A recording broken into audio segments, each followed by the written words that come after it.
Industrial Nation, bonjour à tous. On est réunis pour un nouvel épisode d'Industrial Growth, notre podcast entièrement dédié au marketing, à la communication et aux sales dans l'industrie. Et aujourd'hui, j'ai le plaisir de recevoir Olivier Simelière pour discuter un peu de tous ces sujets. Olivier, bienvenue. Bienvenue, bonjour à tous et bonne année.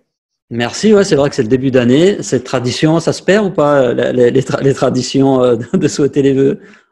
Non, c'est d'autant plus que ça constitue pour certains une bonne opportunité de prospection et de relance commerciale. C'est une bonne excuse. Voilà, alors parfois c'est un petit peu intrusif quand même. Hein. Ouais, et puis ça use au bout de quelques jours. Oui. Olivier, est-ce que tu peux te présenter, peut-être nous dire un peu qui tu es? Je vais te laisser le soin de nous parler de ce qui te semble intéressant à nous raconter sur ton parcours et d'où tu parles aujourd'hui.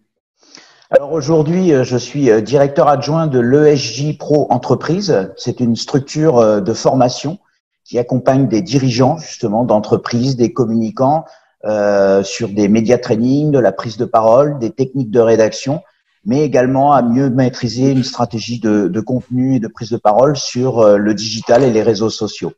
D'accord. Le JPro dépend de l'École supérieure de journalisme de Lille.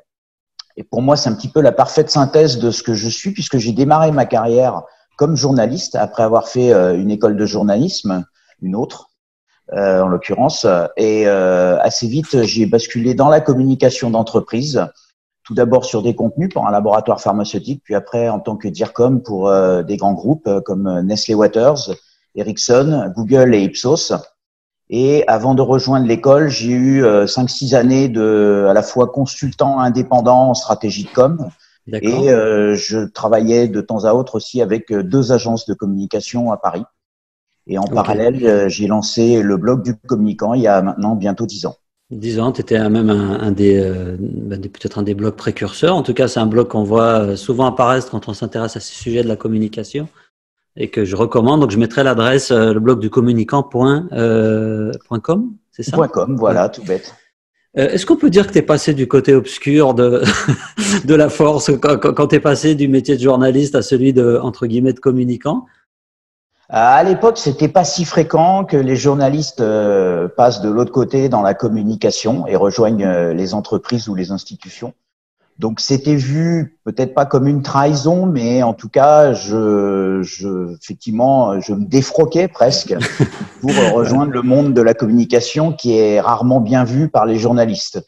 Ceci dit, moi, j'ai gardé ma culture journalistique, mes réflexes journalistiques, et ça m'a beaucoup aidé dans la pratique de la communication parce que justement, dès le début, j'ai vraiment cru à la puissance du contenu, mais d'un contenu vraiment étayé, articulé, argumenté, et pas simplement faire de la com pour la com. Et ça m'a vraiment permis de décliner cette approche tout au long de ma carrière. Aujourd'hui, c'est plus fréquent maintenant de voir des journalistes faire de la communication, mais il y a toujours ce hiatus quand même. Ouais, c'est vrai.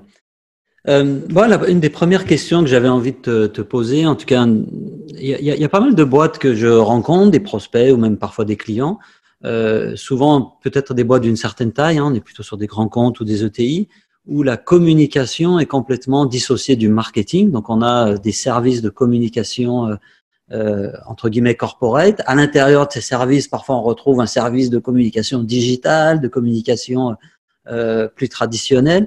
Et puis, on a le marketing de l'autre côté. Et puis, dans la plupart des cas, on a aussi la partie commerciale qui est complètement séparée.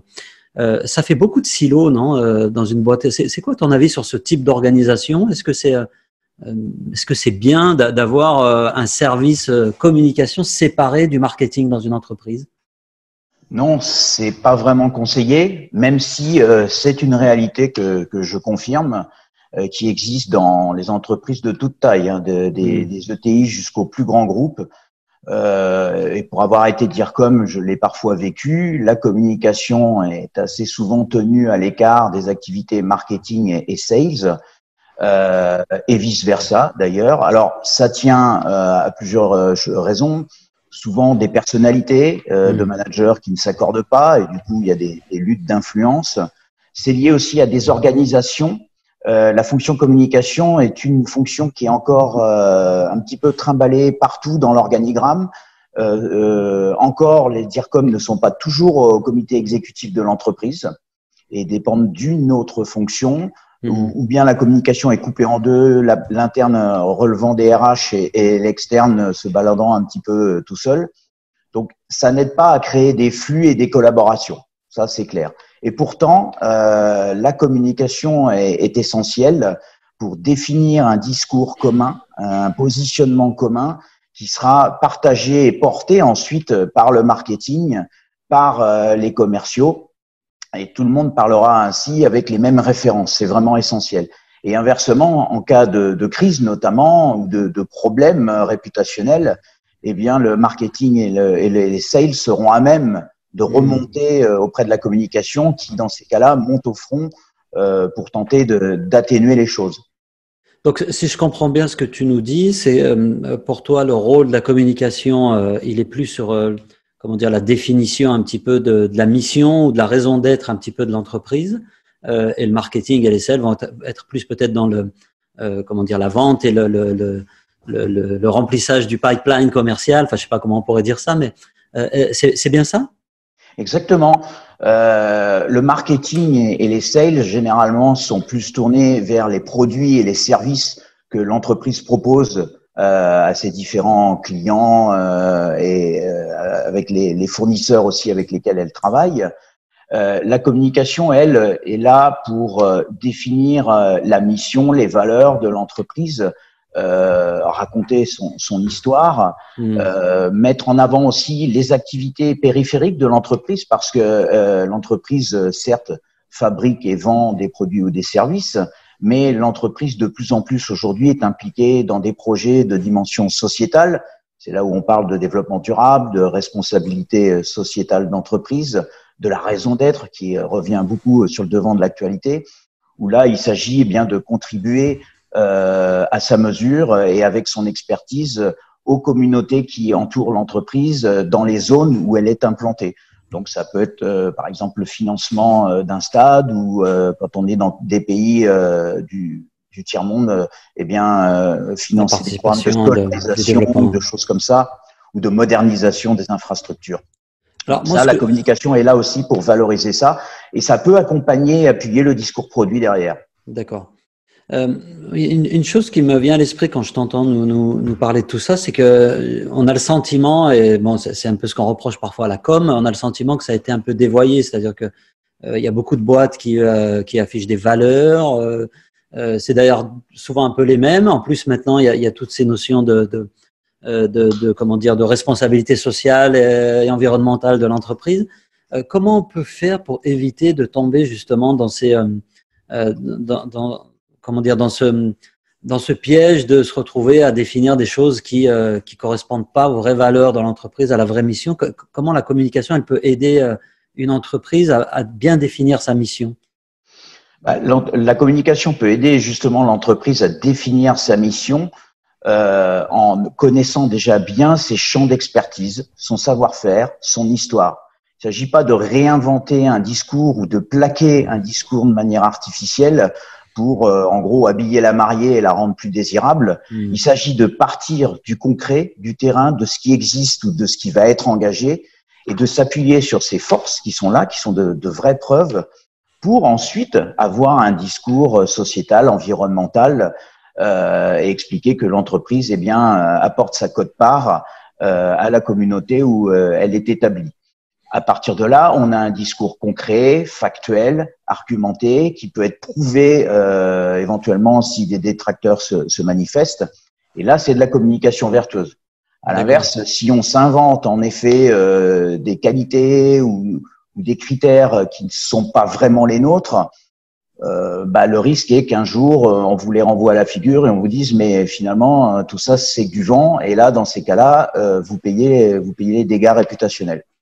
Ouais, puis c'est encore pire en fait, c'est-à-dire qu'on se retrouve sous les feux de tous ceux qui voient ça. Et aujourd'hui, avec le digital, les réseaux sociaux et tout ce enfin, on peut plus mentir quasiment aujourd'hui. C'est devenu impossible pour une entreprise de pas être sincère par rapport au message qu'elle va envoyer et de pas entre guillemets de pas pratiquer ce qu'elle prêche, quoi.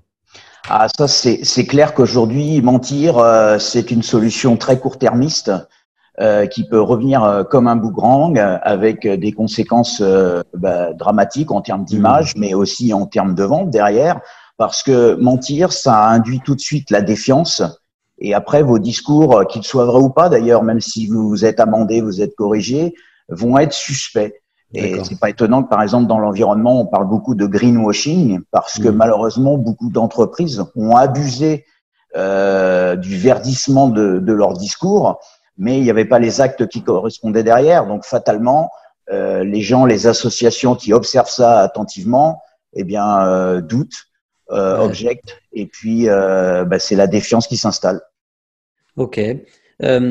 Tout à l'heure, quand tu commençais à parler un petit peu du rôle de la communication, de la façon dont à quoi ça sert la communication finalement, on était en train de parler aussi quelque part de marque. J'ai pas mal de clients, de prospects, enfin de gens que je côtoie autour de moi qui se lancent dans des réflexions sur la mise en place de plateformes de marque. Je t'avoue que pour moi, c'est encore nébuleux. Des fois, je me demande concrètement sur quoi ça va déboucher. Est-ce que tu peux nous expliquer en 2 mots ce que c'est qu'une plateforme de marque, quel intérêt ça peut avoir et dans quel cas ça vaut le coup pour une boîte de se lancer? Est-ce que c'est d'ailleurs quelque chose que tu peux recommander à une PME ou est-ce que c'est quelque chose qui se construit comme ça avec une agence de com ou comment ça marche ce truc? Alors, l'agence de com, elle a pour rôle de conseiller et de guider. Mais encore une fois, on va partir d'un existant, de ce que est l'entreprise, de ce qu'elle incarne, de ce qu'elle aspire à être. Il ne s'agit pas là non plus de lui inventer des propriétés ou des caractéristiques qu'elle n'a pas ou qu'elle aimerait avoir, mais qu'elle n'est pas en mesure d'incarner. En revanche, établir une plateforme de marque, c'est un petit peu comme établir son ADN et de se dire voilà qui je suis intrinsèquement, et si mon entreprise avec ses produits et ses services n'existait pas, qu'est-ce qui manquerait à la société?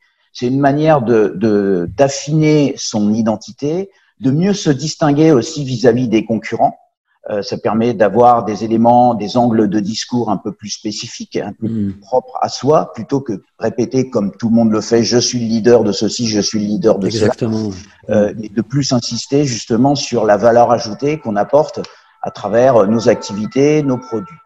Et ça, après, bien, ça se codifie sous forme d'une petite charte.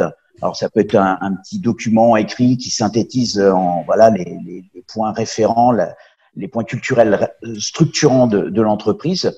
Et puis, ça peut s'accompagner éventuellement d'une déclinaison graphique sous forme d'un logo, d'éléments visuels additionnels qui incarneront visuellement ce que l'entreprise veut projeter à l'interne et à l'externe, parce que ça marche vraiment dans les 2 sens. C'est aussi bien pour les collaborateurs que pour toutes les parties prenantes externes de l'entreprise. Alors, je pense que toi, au cours de ta carrière, tu as dû avoir l'occasion de travailler sur ce type de projet, de définition de plateforme de marque, d'accompagnement d'équipes dirigeantes à construire un peu tout ça.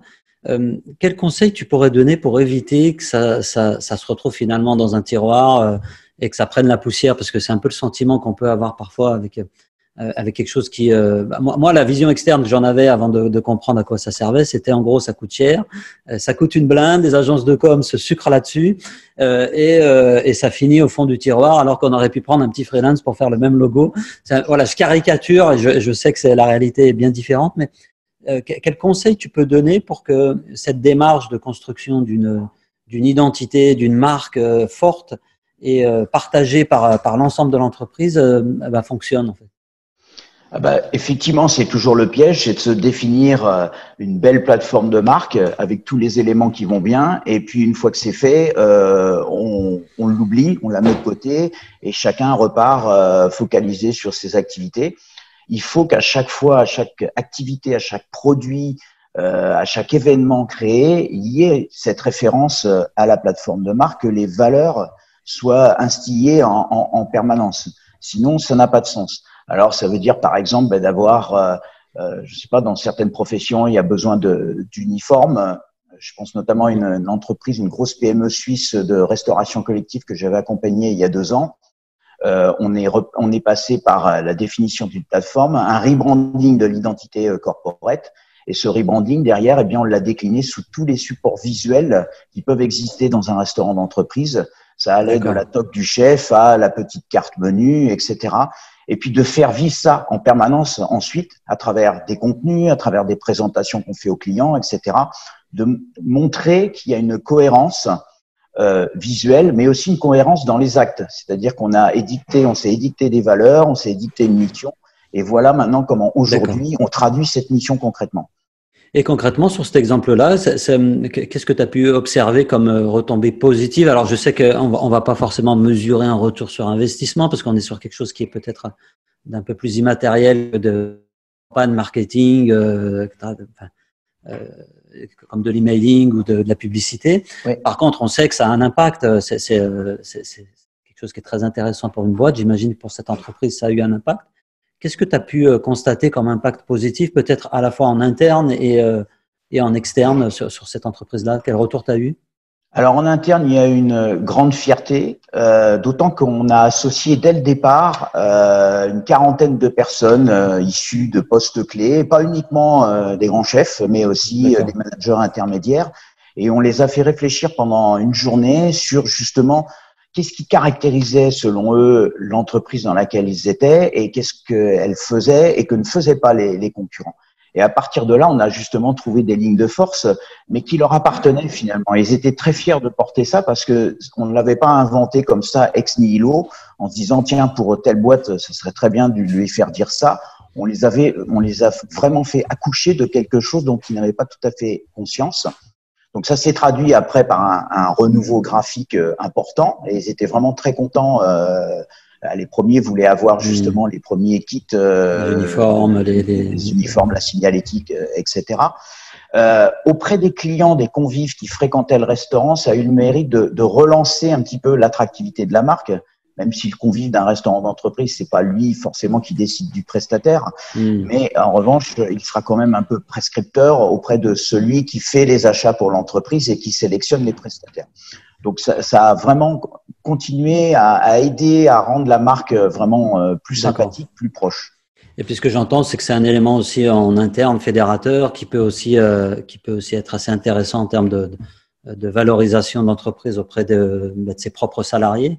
Et donc aussi en termes de recrutement, on sait que dans l'industrie, c'est une vraie problématique, le recrutement. Il y a quelques mois, j'avais fait un article sur pourquoi le recrutement fonctionne pas dans l'industrie. Alors moi, j'ai pas la réponse, mais en fait, j'avais assisté à une réunion où il y avait une dizaine de petits patrons de PME. Enfin, quand je dis petits patrons, c'est pas péjoratif, mais c'était des petites boîtes, hein, pour 1 ou 2 millions, dans des activités de sous-traitance. Et tous se plaignaient de pas arriver à recruter. Mais quand tu allais voir la tête de leur site internet ou l'image qu'ils renvoyaient, c'était très old school, quoi. Quand on pense qu'on veut recruter des jeunes qui sont en apprentissage, donc qui sont au lycée ou au collège, ça pose question parce que quelle est l'image qu'on renvoie? Et là, pour le coup, ça peut prendre aussi beaucoup de sens d'avoir une attractivité en termes d'image qu'on va renvoyer à ce type de public, quoi. Ah, mais totalement. Et vraiment, je suis en phase avec ça. La marque employeur aujourd'hui est devenue un axe stratégique clé pour le recrutement et aussi pour la fidélisation plus tard des collaborateurs talentueux ou qui ont du potentiel. Et même une petite entreprise peut tout à fait le travailler. Il ne s'agit pas forcément d'avoir un site internet gigantesque, mais simplement quelques pages bien designées, bien écrites, avec des visuels attractifs, intéressants, qui apportent quelque chose. Et là, ça intéressera des jeunes étudiants, des jeunes ingénieurs ou techniciens. Parce qu'aujourd'hui, les jeunes s'informent, je vous l'apprends pas, principalement par les médias digitaux, par Internet. Et le premier contact qu'ils vont avoir généralement avec une entreprise, ça se passera sur Internet. Donc, si l'entreprise est complètement à la rue sur ce domaine-là et encore sur des codes totalement désuets, oui, fatalement, ce sera difficile d'attirer les jeunes et de les inciter à venir travailler dans le secteur de l'entreprise. C'est clair. On a une plateforme de marque, on a défini un peu des missions. Il y a une autre question que je voulais discuter avec toi, c'était la notion de personal branding. On parle beaucoup de LinkedIn, mais c'est pas que LinkedIn, le personal branding. Hein, tu vas nous expliquer ce que c'est, parce que je me rends compte que j'ai pas vraiment de définition. Mais est-ce que c'est quelque chose qui est réservé aux dirigeants? Et alors moi, il y a une autre question que je me pose, c'est que j'ai l'impression, est-ce que c'est culturel en France ou pas, mais qu'on a un peu de mal à s'approprier ça, en tout cas dans le milieu industriel.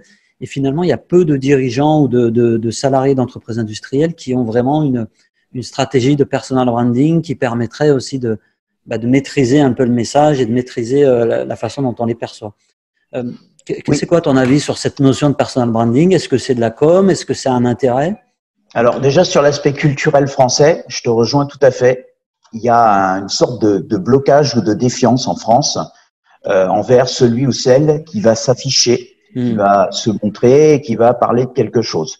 C'est souvent vu comme de la flagornerie, de la prétention, de l'arrogance. Alors il y a des cas où ça l'est, où on a vraiment des gens qui prennent la parole et qui n'ont pas forcément grand-chose à dire, mais ils veulent juste se valoriser.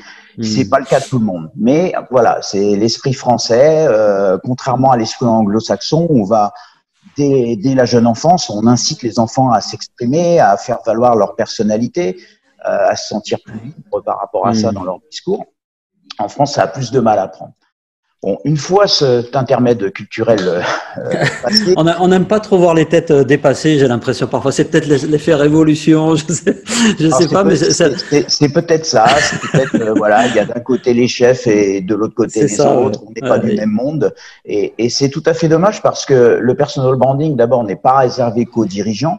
Alors fatalement, ils sont plus concernés par essence parce que ils ont souvent une vie publique dans le prolongement de leur vie d'entreprise, ne serait-ce que par leur entreprise elle-même, mais souvent par des mandats qu'ils peuvent exercer comme représentants dans une chambre de commerce ou dans une branche professionnelle. Enfin, il y a plein de moyens pour un patron d'avoir une vie publique assez large.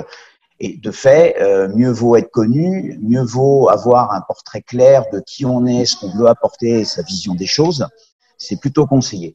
Mais ça peut concerner aussi des experts dans l'entreprise. Il y en a plein. Ça peut être, si vous êtes dans une entreprise d'eau embouteillée, ça peut être un hydrogéologue, par exemple, qui connaît extrêmement bien les questions, les problématiques de nappe phréatique, de niveau d'eau, de remplissement des sources, qui sont des questions d'ailleurs qui peuvent parfois dépasser le simple cadre de l'entreprise, mais qui peuvent apporter une expertise dans d'autres domaines ou répondre à des journalistes justement sur des questions assez pointues.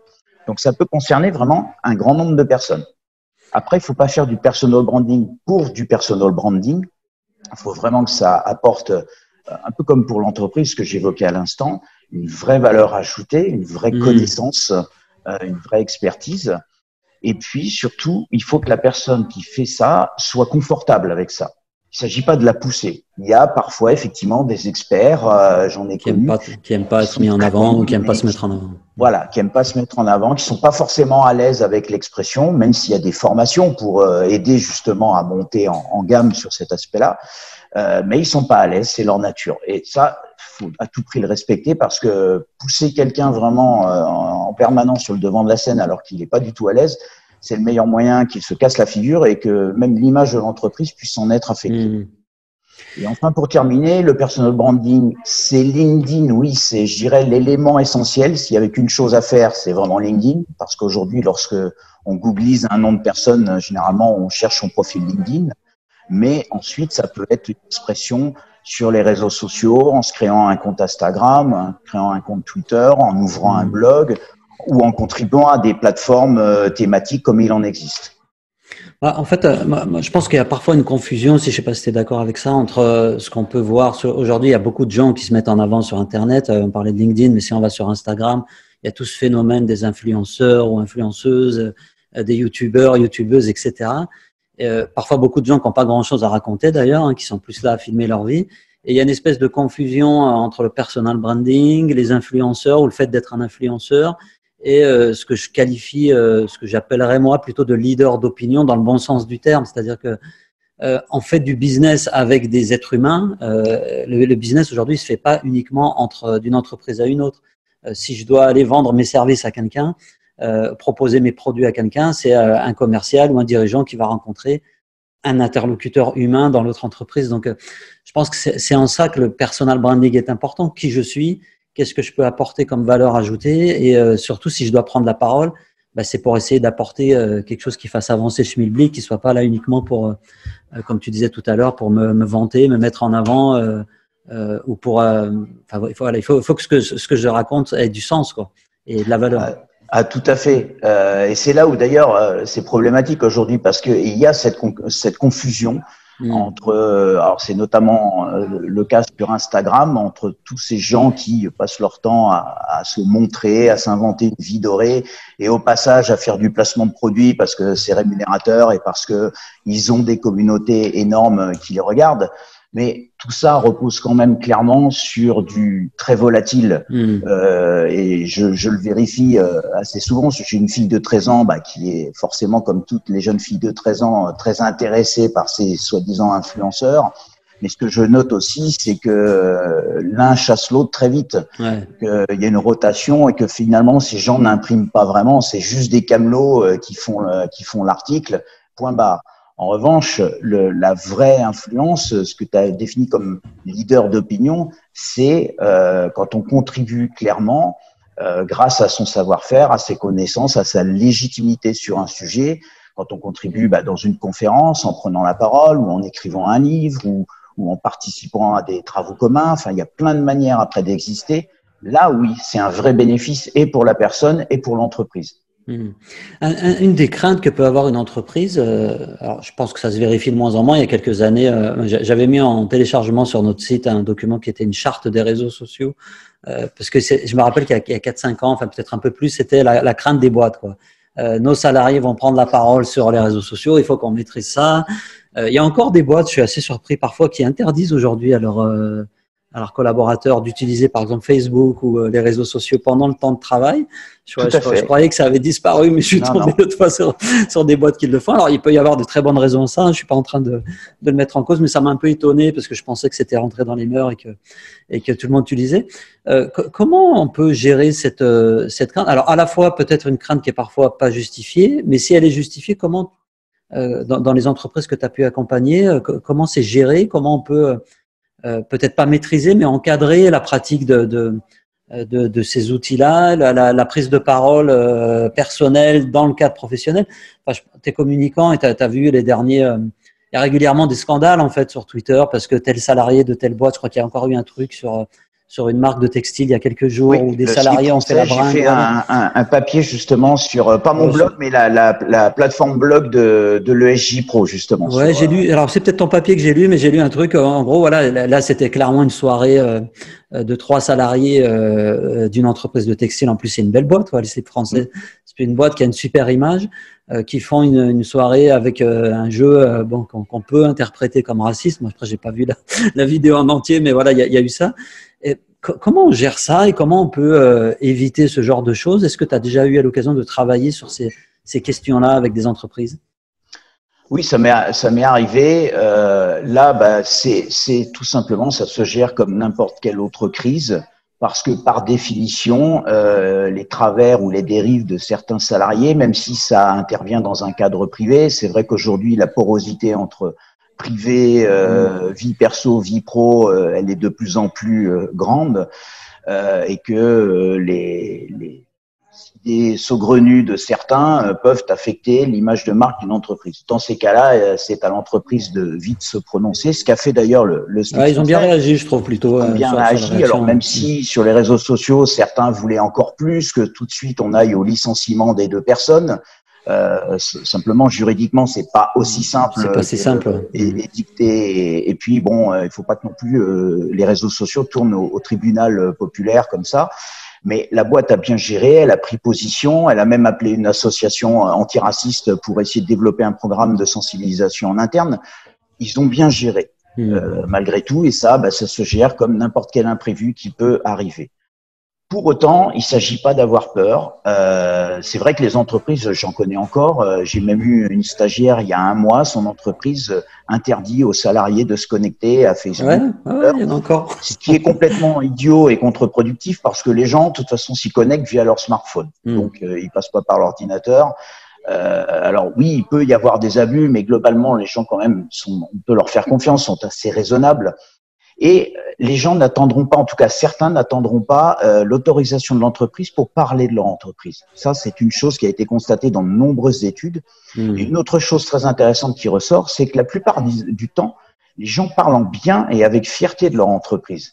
que ce soit dans leur espace perso sur Facebook ou sur des sites un peu plus institutionnalisés comme LinkedIn ou même Glassdoor, qui est un site de notation, un peu d'évaluation d'entreprise. On est assez surpris de voir qu'il y a des très bons commentaires. Les salariés sont pas systématiquement anti-entreprise, anti-patron, anti-ceci ou anti-cela. Mais c'est une crainte qui est encore très répandue dans le top management, d'où cette appréhension et cette volonté de contrôle. Au contraire, il faut lâcher la bride. Il faut même s'appuyer, essayer de repérer un petit peu les salariés qui sont spontanément les plus actifs sur les réseaux sociaux et faire vraiment un partenariat avec eux pour relayer du contenu de l'entreprise, parce que ces salariés atteignent des communautés, des gens que l'entreprise n'atteint pas difficilement. Ouais. Et puis après, bien sûr, on peut encadrer certaines choses en ayant une charte à minima, en formant aussi les salariés, en leur expliquant aussi certains dangers. Parfois, une expression trop vive peut être contre-productive, mais expliquer très clairement, puis en leur mettant à disposition quelques moyens, par exemple des jolis visuels qui peuvent être viralisés, des exemples de messages, des choses comme ça. Et il y a des programmes de salariés ambassadeurs qui fonctionnent vraiment très très bien. D'accord. Donc si je résume, on n'interdit pas tout a priori, au contraire, on essaye d'encourager, d'accompagner, d'encourager, d'identifier des salariés qui peuvent être plutôt dans cette démarche positive. Et puis après, de toute façon, quoi qu'on fasse, on n'évitera pas une crise si elle doit arriver. C'est-à-dire que si un salarié est assez bête ou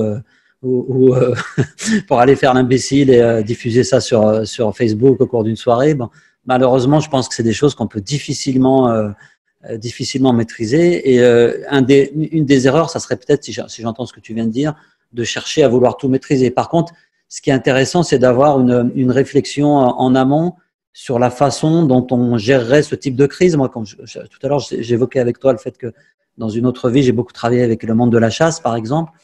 On n'attend pas qu'il y ait une crise par exemple, un accident de chasse pour apprendre à communiquer sur qu'est-ce qu'on fait dans ce cas-là, en fait. Comment on doit communiquer quand il y a eu un décès, malheureusement, dû à cette pratique.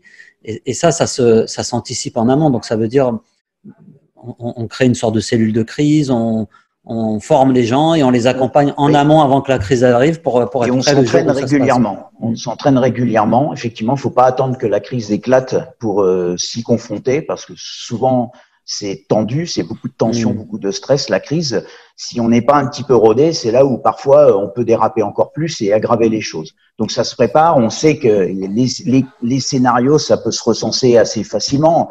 On sait que dans tel domaine, on est plus exposé à ceci ou à cela. À partir de là, on fait des scénarios, on fait du training régulier, on remet à jour nos argumentaires. On fait aussi de la veille digitale, pour savoir un petit peu repérer des signaux faibles, parce que une des forces du digital aujourd'hui, c'est que ça nous permet aussi d'identifier ce que racontent, par exemple, des opposants à nos activités ou des gros détracteurs, et de se caler par rapport à ça et d'anticiper d'éventuelles interpellations qui pourraient nuire à la réputation. D'accord. Donc de préparer aussi des argumentaires ou des contre-argumentaires, parce qu'en fait, on a la plupart du temps les réponses. Et ce qu'on peut observer, c'est que parfois, les gens qui vont animer ce genre de communauté d'opposants, entre guillemets, souvent ils sont pas nombreux en fait. C'est assez surprenant, mais ils peuvent avoir un pouvoir de nuisance sur le business d'une entreprise assez important, à tort ou à raison. Je suis pas en train de porter jugement sur qui a raison, qui a tort, mais on se rend compte que parfois un petit groupuscule d'une quinzaine de personnes, un peu disséminées dans les quatre coins du pays, peuvent avoir plus d'impact que toute une organisation avec 1 million d'adhérents, quoi. Et ça, moi, je l'ai constaté à travers les images aussi qu'on fait véhiculer sur les réseaux sociaux. On peut pas. Je crois que tu as travaillé dans l'agroalimentaire. Tu t'es bien placé. En tout cas, tu as accompagné des entreprises de l'agroalimentaire. Tu es bien placé par rapport à ce sujet. Il y a des organisations qui sont finalement pas très nombreuses, mais dont les images sont régulièrement reprises au journal de 20 heures, parce que c'est des images chocs et que ces associations, ces organisations ont bien compris comment utiliser ces images aussi. Oui, il n'y a pas besoin forcément d'être nombreux. Il suffit de savoir utiliser habilement avec des images chocs ou des propos forts la chambre d'écho des réseaux sociaux, sachant que les médias aujourd'hui travaillent beaucoup. Alors sur avec Twitter, ça, ils sourcent beaucoup là-dessus. Avec les médias sociaux, mais Twitter essentiellement pour repérer d'éventuels sujets de reportages, etc. Et à partir de là, même si vous êtes 3 ou 4, vous avez réussi à vous faire repérer d'un ou deux journalistes en quête d'un sujet. Vous pouvez faire comme ça exploser le sujet et l'inscrire même dans l'agenda médiatique, alors même que vous n'êtes que 3 ou 4 face à une énorme organisation. Donc à lancer le débat alors que potentiellement, à une autre époque, on n'aurait jamais entendu parler de vous, quoi. Exactement. Et ça concerne, c'est ça qui est intéressant, c'est qu'on pourrait croire que parce que je suis une petite PME, que je suis pas concerné, mais on a bien vu dans les actus récentes que ça peut toucher n'importe quel type de boîte. Là, on parlait des assos de protection animalière, par exemple. Les boîtes qui sont concernées, c'est des petits abattoirs, c'est pas tout le temps des grosses multinationales de la viande, quoi. C'est parfois aussi le petit abattoir qui a pas pris les bonnes mesures. Enfin, là encore, à tort ou à raison, moi je suis pas. Mais voilà, typiquement, ça peut arriver aussi dans une petite PME. On s'est rencontrés nous sur une rencontre autour de la plasturgie. En ce moment, il y a beaucoup de choses qui sont dites aussi autour du plastique. Et ça, typiquement, c'est des choses sur lesquelles il faut. Enfin, si j'étais plasturgiste, je prendrais la parole là-dessus. J'attendrais pas que les autres parlent à ma place, quoi.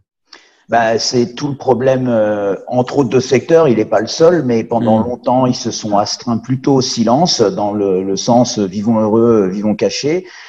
Ça pouvait fonctionner à une époque où les réseaux sociaux n'existaient pas, où les seuls finalement capables de porter la contradiction, c'était les médias. Si vous aviez un reportage sur vous, là, oui, ça pouvait devenir compliqué. Aujourd'hui, ça peut débouler de partout. Mais faut pas voir que le côté noir de la chose. Il y a aussi le revers intéressant, c'est que ces mêmes réseaux sociaux peuvent vous permettre aussi de faire entendre votre parole et de la porter auprès de gens qui se posent des questions, parce que tout le monde n'a pas forcément une opinion tranchée, arrêtée sur tout. Et généralement, ceux qui s'expriment avec beaucoup de virulence et beaucoup de force sont souvent une minorité. En tout cas, ça dépasse rarement 10% de représentativité. Mais parce qu'ils font du bruit, ils gagnent en écho, ils gagnent en volume médiatique et jettent des débats dans l'arène publique. Et là, ensuite, si vous-même vous n'y êtes pas présent, ça devient très vite difficile. Et on peut pas se laisser, on peut pas subir, en fait. À un moment donné, il faut être proactif, il faut être présent là-dessus. Si vous, de toute façon, si vous subissez, ça va être contre-productif pour vous, ça va être délétère. Et on le voit par exemple pour l'industrie de la plasturgie, puisque les autorités politiques, sous la pression de l'opinion publique et des ONG qui ont fait un travail très puissant de sensibilisation, ont commencé à interdire tel type d'article en plastique, et on n'est qu'au début d'un cycle. Donc ça aurait pu s'anticiper. Certains auraient pu dire, oui, il y a certains plastiques qui ne sont plus intéressants. Il y a des arguments. On les supprime. Par contre, on a des nouveaux matériaux beaucoup plus intéressants, beaucoup plus vertueux, et on va vraiment pousser ceci. Bon, on sait tous bien sûr qu'il y a des impératifs économiques et que c'est pas toujours aussi simple de procéder à ces changements. Néanmoins, c'est bien quand même de se mettre ça dans la tête, parce que le système médiatique au sens large, les réseaux sociaux et médias classiques fonctionnent comme ça aujourd'hui. Fonctionne beaucoup par raccourci et par. C'est clair. Olivier, merci beaucoup pour cet échange. On arrive un peu au terme de notre discussion. Je voudrais, avant qu'on se sépare, peut-être que si tu avais, en guise de conclusion, on a bien fait la différence entre communication et marketing, et on vient de passer une demi-heure aussi à discuter, j'espère, et à montrer aussi l'importance que peut avoir une communication, réfléchie, stratégique, construite par l'entreprise. Quel conseil tu pourrais donner à une entreprise industrielle aujourd'hui par rapport à ces sujets, si tu avais un conseil à donner? C'est pas une question piège. C'est toujours difficile de donner un conseil générique, parce que bien souvent, les situations sont relativement spécifiques, même si on retrouve des grandes lignes de force. Mais si j'avais quand même un conseil, c'est ne négligez pas votre interne. Parlez à votre interne. Ça, c'est le premier socle qu'il faut consolider. Parce que si vous commencez à vouloir faire des campagnes de com externes sans avoir un interne qui est acquis, qui est avec vous, ça ne marchera pas. Ouais. C'est la première chose. Puis la deuxième chose, évidemment, intéressez-vous au digital. Sans monter des usines à gaz ou des grandes cathédrales, mais intéressez-vous au digital. Ouais.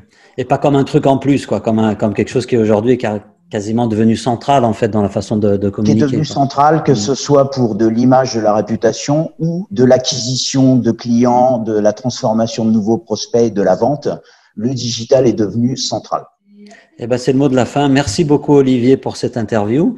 Vous pouvez retrouver tous les autres épisodes sur le podcast Industrial Growth. C'est disponible sur la plupart des plateformes. Et puis, je vous dis à bientôt pour une nouvelle émission. Au revoir. Au revoir. J'arrête l'enregistrement.